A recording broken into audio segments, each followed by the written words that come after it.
The sound of my father's hand slamming against the table didn't just shake the silverware, it shook something much deeper. Something that had been quietly cracking inside me for years. His voice cut through the room, sharp and demanding. "Explain yourself, now."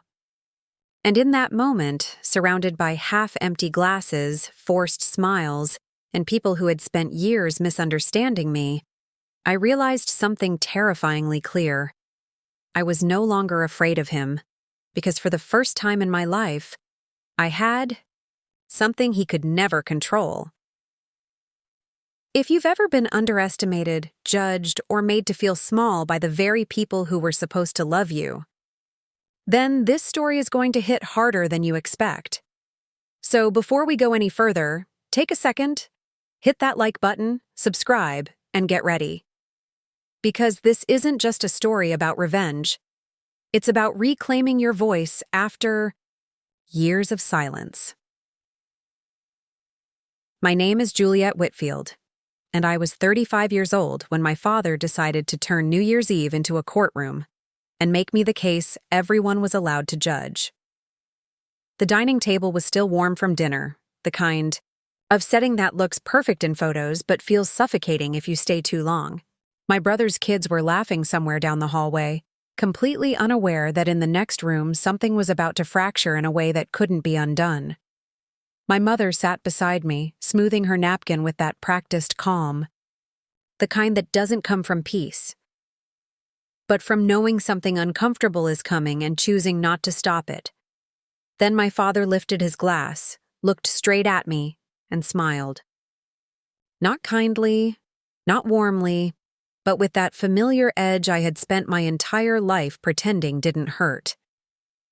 "Still single at 35? He said with a soft chuckle, just loud enough for everyone to hear. "Guess New Year's is just you and your regrets." A few people laughed, not because it was funny, but because silence would have meant acknowledging the cruelty, and no one at that table had ever been brave enough to do that. I didn't react. Not outwardly. My fingers tightened slightly around my glass, the cool surface pressing into my palm like it was the only thing grounding me in that moment. My mother tilted her head, her voice soft, polished, and infinitely more dangerous. "Some people are alone for a reason," she added gently. And just like that, the air changed, not dramatically, not loudly, but enough for something buried deep inside me to finally rise. 8 years of silence. 8 years of swallowing comments, deflecting questions, smiling through dismissals. 8 years of being reduced to a version of myself that made everyone else comfortable. And across the table, my father leaned back in his chair, satisfied, like he had finally said what everyone else was thinking. That was his pattern. He didn't shout often. He didn't rage. He simply delivered judgments disguised as concern, and expected gratitude in return. To understand why that moment mattered, why it felt like a match hitting gasoline, you have to understand the kind of family I came from. My father, Grant Whitfield, was a man who believed life should be neat, structured, and easy to explain. He had spent decades managing a bank, balancing numbers, minimizing risks, and somewhere along the way, he started treating people the same way. To him, a good life was one that could be summarized in a few clean sentences. Stable job, stable marriage, children, proximity, predictability. Anything outside that formula didn't just confuse him. It threatened him. My mother, Diane Whitfield, was quieter, but not softer. She had mastered the art of appearing kind while quietly reinforcing every expectation my father set. She didn't confront. She adjusted, smoothed things over, translated harshness into something that sounded reasonable, while never actually challenging it. Together, they created a home that looked perfect from the outside, but inside, it came with rules, unspoken but rigid. Love wasn't unconditional. It was shaped, controlled, earned by fitting into the version of life they approved of, and then there was my brother Caleb, the golden standard, the proof that my parents had done everything right. He married young, built a life 15 minutes away from them, had 2 beautiful kids, coached Little League, hosted barbecues. His life was simple, visible, and easy to celebrate. He wasn't a bad person. That's what made it harder. He wasn't cruel, just comfortable. Comfortable in a system that quietly erased me. Because then, there was me.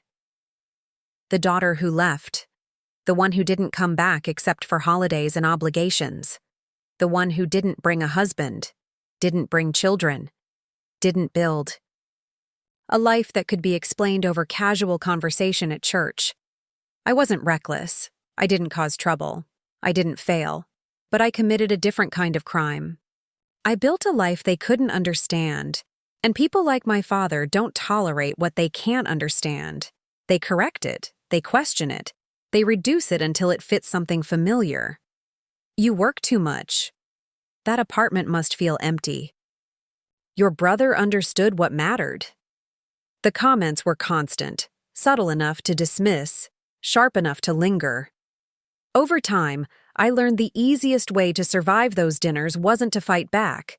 It was to disappear, to smile, to nod, to let them believe whatever version of me made them comfortable. But here's the part they never knew. I was never alone. Not once.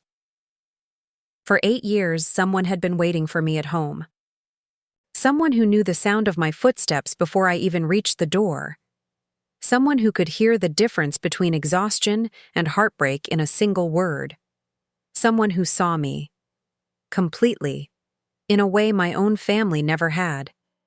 And I kept that part of my life hidden. Not because I was ashamed, but because I understood something they didn't. Not everything deserves access. Not everything should be exposed to people who have proven they don't know how to value it.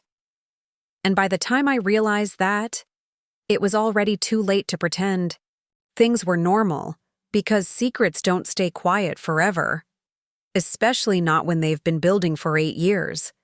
And sitting at that table, listening to my father turn my life into a joke, I felt something shift. Not anger, not even sadness. Something colder, clearer, like finally seeing the truth without trying to soften it. I wasn't the problem. I had never been the problem.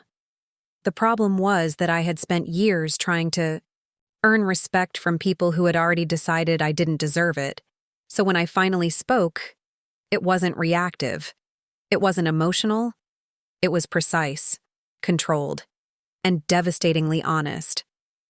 "I'm not alone," I said, setting my glass down gently, meeting his eyes without hesitation. "I've been married for years. You were simply never invited." And just like that, the entire room fell apart without a single thing breaking. The silence that followed my words didn't feel empty. It felt heavy, like the room itself was trying to process something it had no language for. My mother's face drained of color so quickly it almost looked unreal. Caleb stopped chewing mid-bite, his eyes flicking between me and my father like he was waiting for someone to laugh, to turn it into a joke, to restore the version of reality he understood. But no one laughed this time, because something had shifted too far to be pulled back. My father's smile didn't fade gradually. It disappeared instantly, like someone had flipped a switch. His fingers tightened around the edge of the table, and for a brief second, I saw something I had never seen on his face before. Uncertainty. Not confusion, not curiosity, uncertainty. Because for the first time, he wasn't in control of the narrative, and people like him don't react well when the story changes without their permission. "Explain yourself. Now." His hand slammed against the table, the sharp crack echoing through the room, but the sound didn't intimidate me the way it used to. It didn't shrink me. It didn't silence me. If anything, it clarified something. That voice, that authority he had carried my entire life, only worked when I believed in it. And in that moment, I didn't. I didn't rush to defend myself. I didn't stumble over words. Instead, I reached for my phone. Slow, deliberate, and opened the one place I had never shared with them. My photos. My real life. The life they had reduced to assumptions and silence for nearly a decade. The first image I turned toward them wasn't dramatic. It wasn't staged. It was simple, honest, and impossible to misunderstand. My wedding day. A small chapel in Savannah, rain still clinging to the windows behind us, the soft gray light wrapping everything in quiet warmth. I was standing there in an ivory dress, nothing extravagant, nothing designed to impress, just me. And across from me, Ethan. His hands holding mine like they mattered, like I mattered. His expression wasn't performative. It wasn't for an audience. It was real, the kind of real you can't fake for photos. My mother's breath caught. I heard it clearly. That soft, involuntary inhale when reality hits before the mind has time to adjust. I didn't look away. I didn't soften it for her. I swiped to the next picture. Puerto Rico. Heat, sunlight, sweat, exhaustion, and purpose. Ethan and I standing side by side in front of a row of newly built homes, the kind designed to withstand storms that would have destroyed everything else. My arm brushing his, both of us too tired to pose properly, but smiling anyway. Not the kind of smile you give a camera, the kind that comes from knowing something you did mattered. Another swipe, a formal event in Nashville. I was mid-laugh. Head slightly tilted, Ethan's hand resting lightly on my back. Not possessive, not performative, just present. The kind of touch that says, I'm here, without needing to announce it. Another. A cabin in the Blue Ridge Mountains. Blankets wrapped around us, cold air, quiet morning light. Murphy curled between us like he owned the place. That picture lingered for a second longer, not because it was the most impressive, but because it was the most honest. That was our life. Not perfect, not curated, just real. And then the final one I showed them. Ethan sitting in the audience at one of my award ceremonies. He wasn't on stage, he wasn't the center of attention. But the way he was looking at me, that quiet, steady pride, it said everything my family had never managed to express. Lowered the phone slowly. No one spoke, because there was nothing left to question. No ambiguity, no room to twist the story. This wasn't a phase, this wasn't exaggeration. This was 8 years of a life they had never bothered to look for. This is ridiculous, my father finally said, but his voice lacked its usual certainty. It didn't land the way he wanted it to. You expect us to believe you've been married for 8 years and never said a word? Yes, I replied calmly, because that's exactly what happened. The simplicity of the truth unsettled him more than any argument could have. He was used to resistance, used to pushback he could overpower, but calm certainty? That gave him nothing to fight. Marriage isn't something you hide, he snapped. Leaning forward, trying to regain control, trying to reshape the situation into something he could dominate. I almost smiled. Not out of amusement, but because even now, even standing in front of undeniable proof, he was still trying to reduce it to something simple enough for him to win. No, I said quietly. But respect is something you earn. And you never earned access to this part of my life. That landed harder than anything else I had said, because it wasn't just about the marriage anymore. It wasn't about secrecy. It was about something much deeper. Something they had ignored for years. Respect. My mother shifted uncomfortably, her fingers tightening around her napkin. Juliet? Why would you think that? She asked softly, her voice carrying that familiar tone, the one that tried to smooth things over without actually addressing them. I turned to her, meeting her eyes directly. Because every time I tried to share something important, it disappeared, I said. My voice didn't rise. It didn't need to. Do you know what I actually do for work? She hesitated, just for a second. But that second was enough. You coordinate relief programs, she said carefully, like she was offering the safest possible answer. I nodded slightly. That's the version you're comfortable with, I replied. But it's not the truth. And for the first time, I didn't stop there. I didn't let the conversation drift away. I didn't let them escape into something easier. I direct crisis operations across multiple states, I continued. When disasters hit, hurricanes, floods, wildfires, I'm the one coordinating housing, medical support, logistics, field teams. I'm the one making decisions about who gets help first, and how fast we can get it to them. The room stayed quiet. Not because they didn't hear me, but because they were hearing me for the first time. Last year alone, I said, my voice steady, controlled. My team placed over 900 displaced people into safe housing after 2 major storms. Caleb shifted in his seat, his expression changing slowly, like pieces of something were finally clicking into place. I sent that article to the family chat, I added. His eyes dropped. He remembered. Of course he did. And what happened? I continued.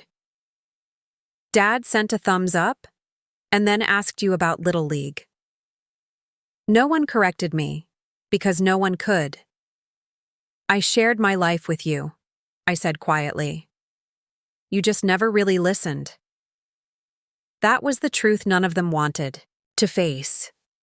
It wasn't that I had hidden everything. It was that they had chosen not to see it. And when I met Ethan, I paused briefly, not because I was unsure, but because I wanted them to understand what came next. I wasn't going to let that happen again. I could feel the shift in the room, the discomfort, the realization, the quiet, creeping awareness that this wasn't just about a secret marriage.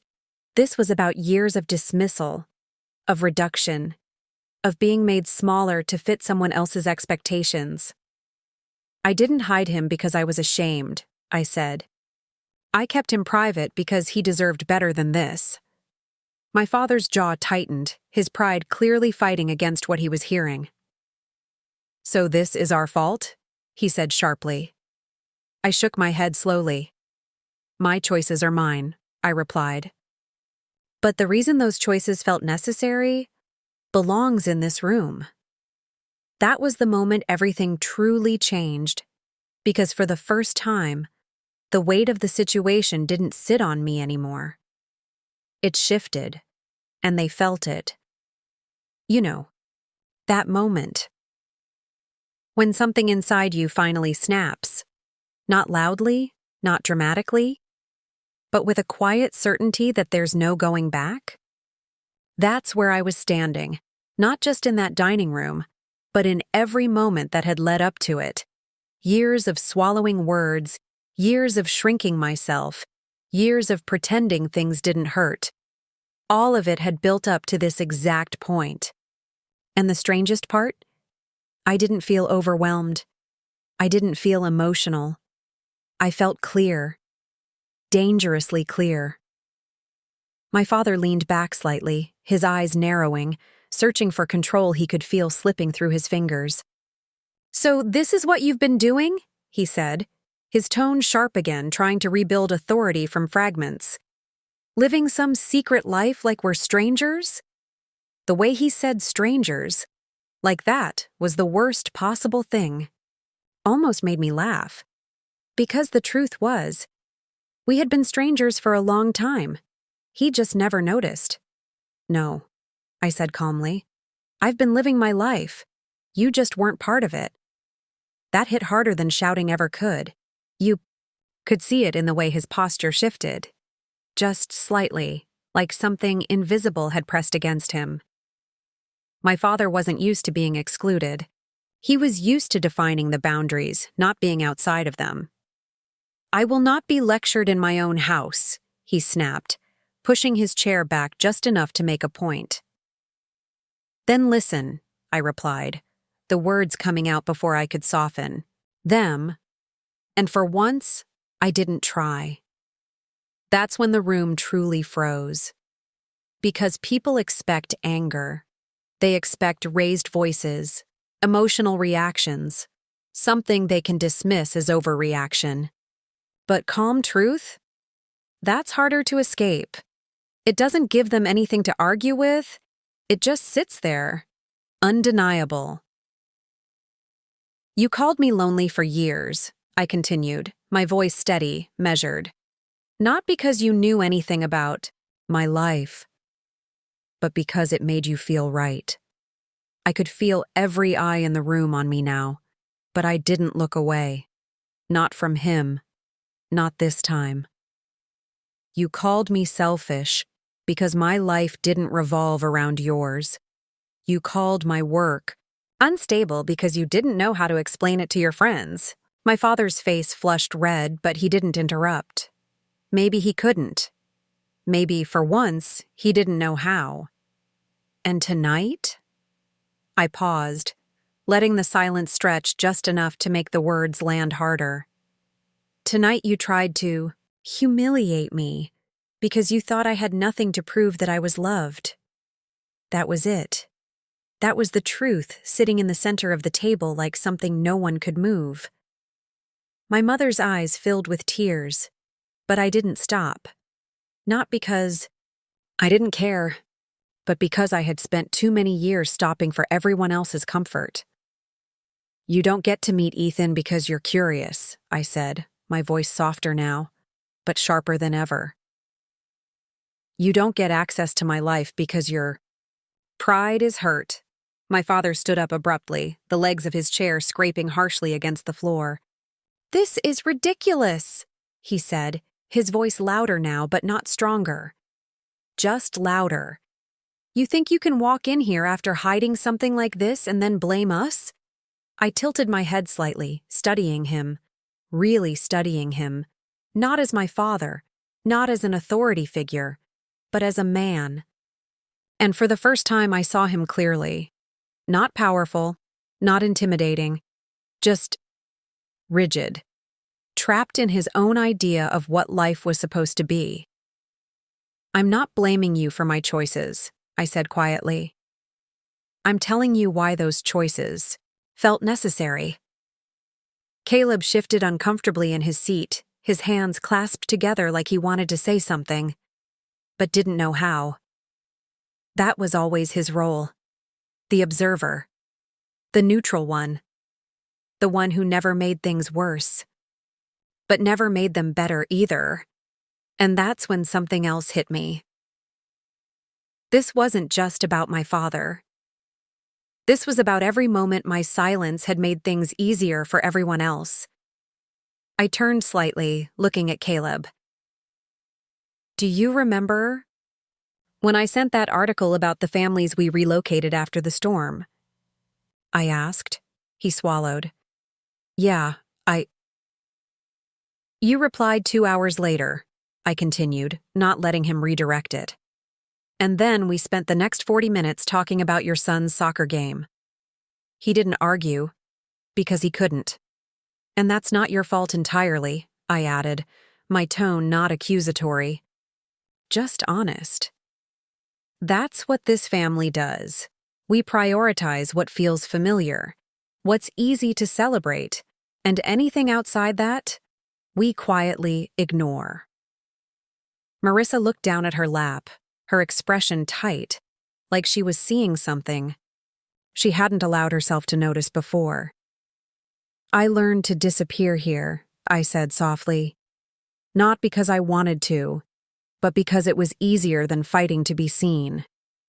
The words hung there, heavy, final, and for the first time, No one rushed to fill the silence because they couldn't fix this with a joke. They couldn't smooth it over with polite conversation. This wasn't a misunderstanding. This was years of truth, finally spoken out loud. My father exhaled sharply, running a hand through his hair like he was trying to reset the situation. "So what now?" he asked, his voice quieter, but still edged with frustration. "You just expect us to accept this? To act like nothing happened?" I shook my head slowly. "No," I said. "I expect nothing from you." That landed even harder than anything else, because expectations mean there's still something to negotiate. This was clarity. "I came here tonight," I continued, reaching for my coat, my movements calm, deliberate, "because I thought maybe, just maybe, things could be different." I slipped one arm into the sleeve, my eyes still on him. "But you made it very clear they're not." My mother stood up slightly, her voice breaking. "Juliet, please." I looked at her, really looked at her, and for a second, just a second, I saw regret. Not the kind that fixes things, but the kind that realizes something has already been lost. "I'm not angry," I said quietly. And that's the problem. Because anger means there's still something left to fight for. This wasn't anger. This was done. "I came here to say goodbye," I added. That's when the room truly broke. Not with noise. Not with shouting. With silence. The kind of silence that settles when people realize, too late, that something important has already slipped out of their reach. My father said my name once. Not loud, not commanding, just my name. But it didn't stop me. Because for the first time in my life, I didn't feel the need to respond. I walked toward the door, each step lighter than the last, like I was leaving something behind. Something I had carried for far too long, and as I reached for the handle, I realized something else. This wasn't just me walking out of a house. This was me walking out of a version of myself that had spent years asking for permission to be enough, and I was never going back. The door didn't slam behind me. It closed quietly, almost gently, and somehow that made it heavier. Because loud exits can be dismissed as emotional. Quiet ones, those are final. The cold air outside hit my face like honesty. Sharp, clean, undeniable. For a second, I just stood there on the porch, my breath visible in the night, my hands still slightly trembling, not from fear, but from release. 8 years of holding back doesn't leave your body all at once. It unravels slowly, like tension finally realizing it's allowed to let go. My phone buzzed in my hand. Just 2 words from Ethan. "You okay?" And for the first time that entire night, I smiled. Not a polite smile. Not the kind I had trained myself to wear at that table. A real one. Small, but real. "I will be," I typed back, and I meant it. The drive away from that house felt different than every other time I had left. Usually, there was a weight that followed. Something unspoken, something unfinished. This time, there was silence. Not empty silence, but peaceful. The kind that doesn't demand anything from you, but peace doesn't stop consequences from arriving, and they didn't arrive all at once. They came slowly, like cracks spreading through glass. The first night, nothing. No calls, no texts, no dramatic confrontation, just silence. The kind of silence that isn't calm. It's processing. My family had spent years operating inside a version of reality where I was predictable, explainable, manageable.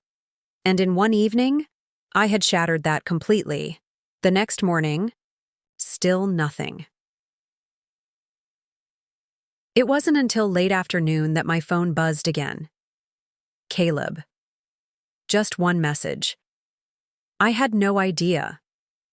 I stared at those 4 words longer than I expected, because they were honest, painfully honest, and that honesty came with something else. Responsibility.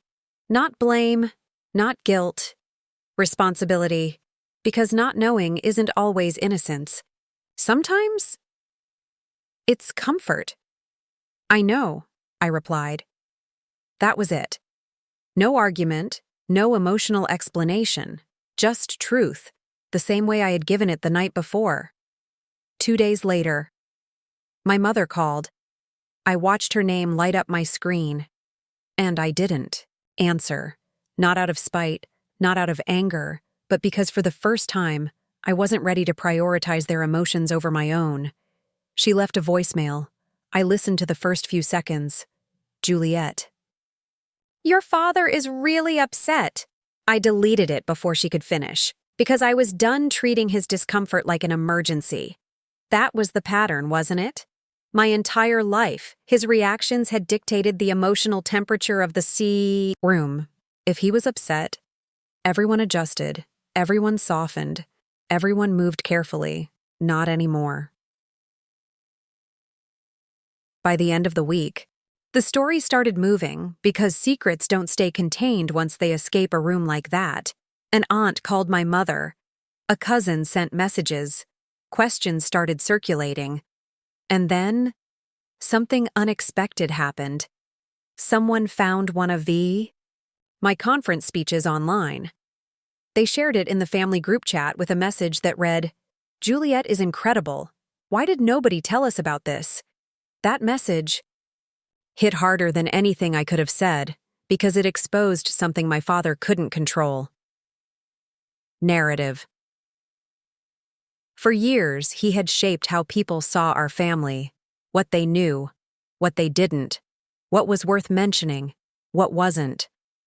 But now, that control was slipping, not because I attacked him, but because the truth existed, publicly, independently, without his permission, and that's when it started to affect him, not emotionally, not at first.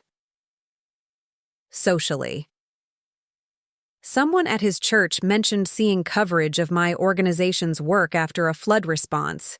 They spoke about it casually, impressed, curious, and my father, for the first time in years, didn't have anything to say.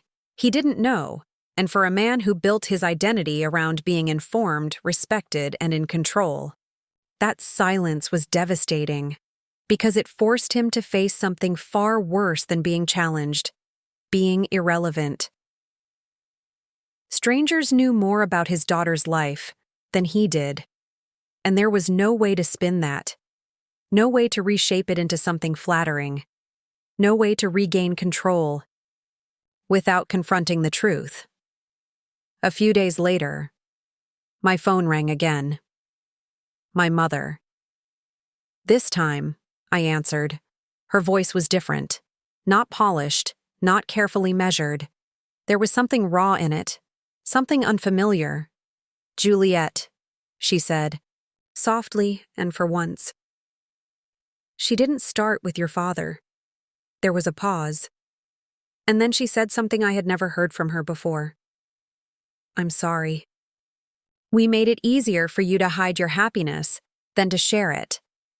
I didn't respond immediately, because apologies, real ones, don't feel like relief. They feel like weight, because now, you have to decide what to do with them. What? Are you sorry for? I asked quietly. Not to challenge her, but because I needed to hear it. Not the surface version, the truth. She exhaled slowly, like the words cost her something. I'm sorry for letting your father turn concern into criticism, she said. I'm sorry for acting like your life only mattered if it looked a certain way. And I'm sorry for making you feel like your joy wasn't worth sharing unless it fit into something we understood. Her voice broke slightly, and for the first time in my life, She didn't try to fix it. She didn't smooth it over. She didn't soften the truth. She let it exist, and that mattered. But it didn't fix everything, because 8 years of silence doesn't disappear in a single conversation. Do you want to meet him? She asked carefully. Ethan? There it was, the question that would have meant everything to me. Years ago. Now, it meant something different. I'll ask him, I said. But there will be boundaries. She didn't argue. She didn't hesitate. Okay, that one word told me something important. For once. She was willing to listen, not to respond, not to defend, to listen. No jokes about how long it took, I continued. No questions about why we didn't tell you. No comments about children. No pretending this was all just a misunderstanding. My voice stayed calm, but firm. If you come into my life now, you come with respect. Or you don't come at all. Another pause, and then, I understand. And for the first time, I believed her. But belief isn't trust. Trust takes time. And time was something they were finally going to have to earn. Because the truth is, the real revenge wasn't what happened at that table. It wasn't exposing the secret. It wasn't shocking them into silence. The real shift, the real power, was what happened after. I didn't chase them. I didn't explain myself repeatedly. I didn't shrink or soften or apologize for protecting my life. I let the truth stand, and I let them deal with it. Because sometimes, the most satisfying form of justice isn't what you say in the moment. It's what you refuse to carry anymore. March arrived quietly, but it carried something heavier than the cold air. It carried expectation. Not the kind that pressures you, but the kind that waits, patiently, to see if change is real or just temporary regret. 8 years of silence had been broken in one night, but healing doesn't move at the speed of revelation. It moves slowly, cautiously, like something fragile, learning how to exist again without breaking. Ethan stood beside me in the kitchen the evening my parents were supposed to arrive. The soft hum of the dishwasher filled the space, grounding me in something ordinary. Something safe. He glanced at me, not with concern, but with awareness. You don't have to do this if you're not ready, he said quietly, his voice steady as always. That was Ethan. No pressure, no expectations, just space. The kind I had never been given growing up. I shook my head gently, exhaling a breath I didn't realize I had been holding. I'm not doing this for them, I replied. I'm doing this for me. And that was the truth. This wasn't about fixing the past. It was about deciding what I would allow in my future. March arrived quietly, but it carried something heavier than the cold air. It carried expectation. Not the kind that pressures you, but the kind that waits, patiently, to see if change is real or just temporary regret. 8 years of silence had been broken in one night, but healing doesn't move at the speed of revelation. It moves slowly, cautiously, like something fragile learning how to exist again without breaking. Ethan stood beside me in the kitchen, the evening my parents were supposed to arrive. The soft hum of the dishwasher filled the space, grounding me in something ordinary, something safe. He glanced at me, not with concern, but with awareness. You don't have to do this if you're not ready, he said quietly, his voice steady as always. That was Ethan. No pressure, no expectations, just space. The kind I had never been given growing up. I shook my head gently, exhaling a breath I didn't realize I had been holding. I'm not doing this for them, I replied. I'm doing this for me. And that was the truth.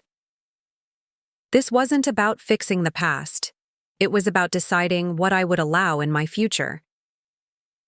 When the Doorbell rang. My heart didn't race the way it used to.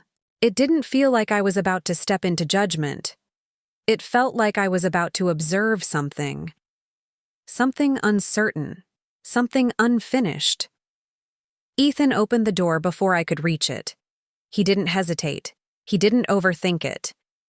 And when my parents stepped inside, the air shifted, but not in the way it used to. There was no performance, no forced warmth, just awareness.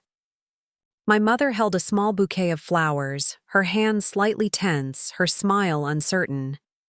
Like she didn't know what version of herself was expected anymore. Caleb stood behind her, quieter than usual, stripped of his usual ease. And my father. He looked different. Not physically, but in the way he carried himself. Less certain, less composed.